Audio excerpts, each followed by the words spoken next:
Hey there, Vinny from Project Frugal. There's a big storm coming. We got to prepare, so let's get into it.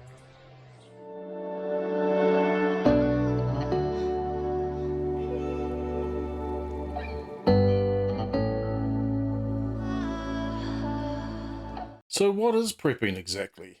Well, it's really about being prepared for any situation that you might come up against. For example, there could be a massive storm coming to New Zealand. Oh, what's that? There is a storm coming to New Zealand. What a surprise. If you've got some sort of plan for emergencies, well, congratulations, you're a prepper. Regardless of whether you think we're wearing tinfoil hats or not, you are a prepper. If your house burns down and it catches on fire and you've got an emergency plan, you again are a prepper. So well done you. So we'll show you a few things that we've got that you might consider vital for your preparedness. Let's check them out. Now the first thing I want to show you is this headlamp. We'll chuck it on, we'll see what it looks like. Really easy to use. Some of these things here I charge once every 6 months, and just to make sure that everything's charged up. So basically it sits on your head, looks really glamorous, and you just flick the button and voila, you got a light. And it's got different modes as well. We can change it on to that, 2 lights and 3 lights. Oh, awesome. And it's got a strobe light. Well, that could come in handy. But if you're stuck out in the bush or it's at night, you can't see where you're going, and maybe you're carrying something or anything like that, this is always going to be handy. So the other day our neighbour Mark came over and we chopped down these trees here. You can hear him, he's up in his section at the moment, chopping some more wood. So that's what you got to do. But we got some wood down off this gum tree here. It's over the neighbour's fence. We got all these sticks here. They'll be turned into wood chips. He'll bring down his wood chipper and we'll turn them into mulch for the garden. There's a whole swag of potatoes growing here. This makes excellent prepping food. Go and grab what you need when it's ready. Keep it in the dirt. This bit of garden here, we've got loads of Cape gooseberries, mint and lemon balm just ready to pick and harvest. We've got a handful of peaches on this tree. Not quite ready yet, but they soon will be. Oh, look at that nice juicy apple. Is it juicy? Probably not. It's probably awful. This poor deprived little lemon tree, still producing fruit. It's grown quite well in the last year or so because it was pretty feeble to begin with. It's not overly tall, maybe about 6 foot tall, but it's a runner. And here's the neighbour's dog, Zucker. Hello Zucker, how are you? Oh yeah, that'll be right. And the chicken's just hanging about doing their thing. We've got this water tank here, 200 litres attached to the guttering. Vital in terms of disasters, just to have a water supply. If you can get one of these from your local council, by all means do it.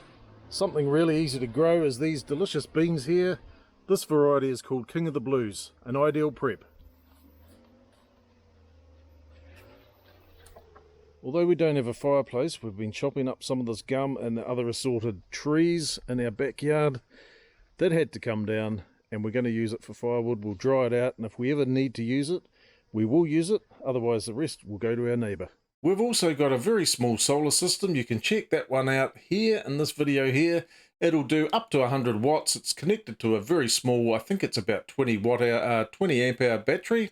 Not very big, but enough to charge some small devices such as batteries, such as headlamps, yep, and some other small electronic devices, which could be vital in the case of an emergency. In this garden here we've got some pumpkins. They haven't come up yet. We've got some artichoke. I don't really like it, but hey, it's something to eat if you had to. We've got some currants, just little plants growing there, more pumpkins here. More artichoke, more black currants, red currants, whatever they are. And we've got a cat. Hello, cat.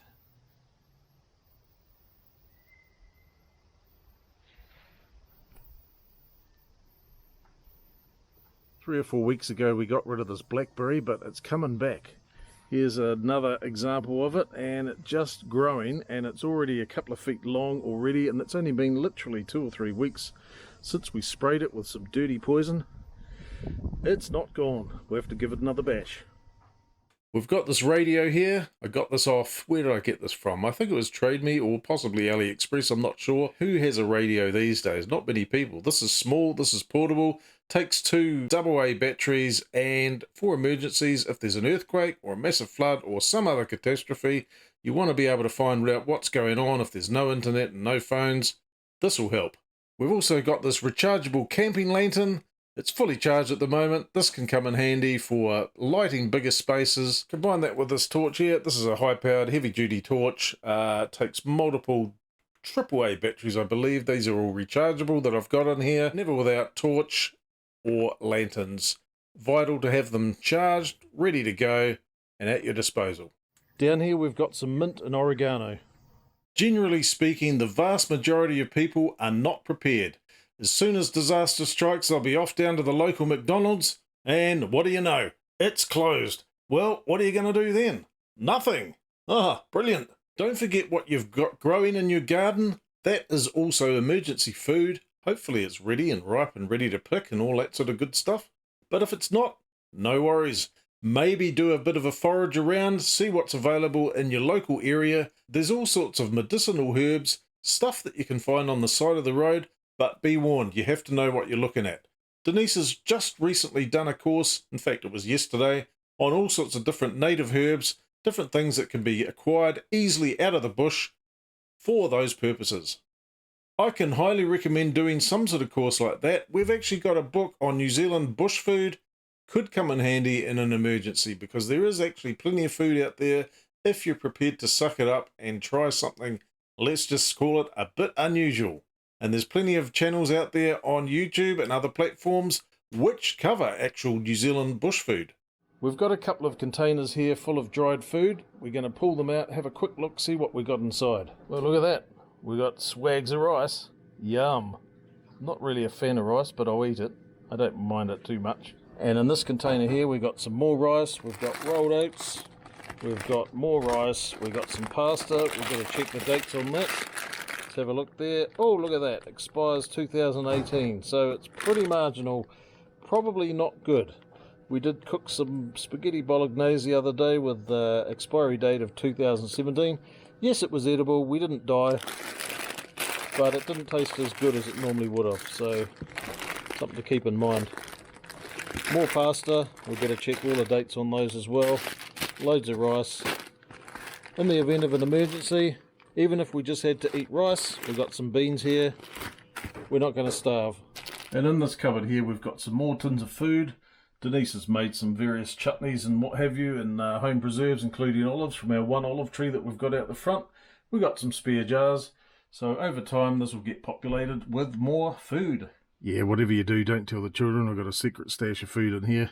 Just a few other tins of stuff that they'll probably consume. We don't really eat a lot of biscuits, but we do eat crackers. And if they're left out in the pantry, they'll be gone. So this is a good way to just hide a little bit, just for emergencies, just in case. Denise has been planting some stuff. We've got some blue borage. We've got some zucchini. What else have we got there? We've got some 2 times squiggle. Tell me what we've got. Beans. This is beans. There's some borage in here. Zucchinis. And I think this is the watermelon. I just wanted to see if the seeds would work. I doubt whether they'll grow now. It's too late in the year. We got more eggs than you can shake a stick at, and the chickens keep producing time and time again. Denise has dried some basil in a dehydrator, and now it's ready to be put into a container. One good thing about prepping is you got to get all your food sorted out, and we've got plenty of food here. This is just a small selection of what we've got. We've got plenty more, but we've got to make sure that we rotate this food so it doesn't go bad. If you can, buy your food in bulk. You'll save a whole lot of money. I think 10 kilos of onions here, that was about $12 or $13. One good thing to do is to create either a spreadsheet or write it down on paper. All the stuff that you do have that would be useful in an emergency, you can break it down into different categories such as power, maybe food, maybe gas, maybe petrol, maybe, well, there's a whole raft of things. Ultimately, it's up to you to decide what categories that you might list and populate with what you think is the right things that you might need. You might have some of this stuff already and you might not, but if you've got it written down, you can think about what you actually might need in a survival situation, in some sort of emergency, and it's better to have it now than not have it at all, and at least have a think about it. And in the case of emergencies, you're going to need a method of cooking or boiling water at the very least. In this little container here, you can see how tiny this is. We've got this tiny little gas stove. Now this hooks up to this particular thing here. It's 75% isobutane and 25% propane. And you basically attach this thing on the top. It's got a thing that you can click to get it all up and running. And this will keep you going in the meantime until you can get some other better method. We've also got a barbecue outside, which has got a side burner. So you could boil a pot of water if you needed to on that. Other things you can think about. Rope. Well, there's a whole myriad of things. Do you know where your knives are? Do you know where your rope is? Do you know where your matches and candles are? Where your batteries are? Where all your prepping supplies are in the case of an emergency? What if you had to leave home very quickly because you had no time to get out for whatever reason? It could be a massive fire. Who knows? Earthquake, flooding, what have you. It's good to think about these things before they actually happen. We don't drink the local tap water because it doesn't taste very good and they chuck loads of chlorine and other assorted chemicals in it. So we prefer to get ours from Petone, where they've got an artesian water supply. That's what we drink. We've also got a whole bunch of containers full of this water which we rotate regularly. Make sure we've got enough in case of emergencies, in case anything happens with the water supply. Well, there we have it. Hopefully that's given you some food for thought, some of our preparations that we've got in our prepping lifestyle. Hopefully you can adopt some of these as well. Hope you enjoyed this video. Don't forget to like, subscribe, let us know what sort of preps we haven't covered here that you might like to see more of, and we'll catch you in the next video. See you later.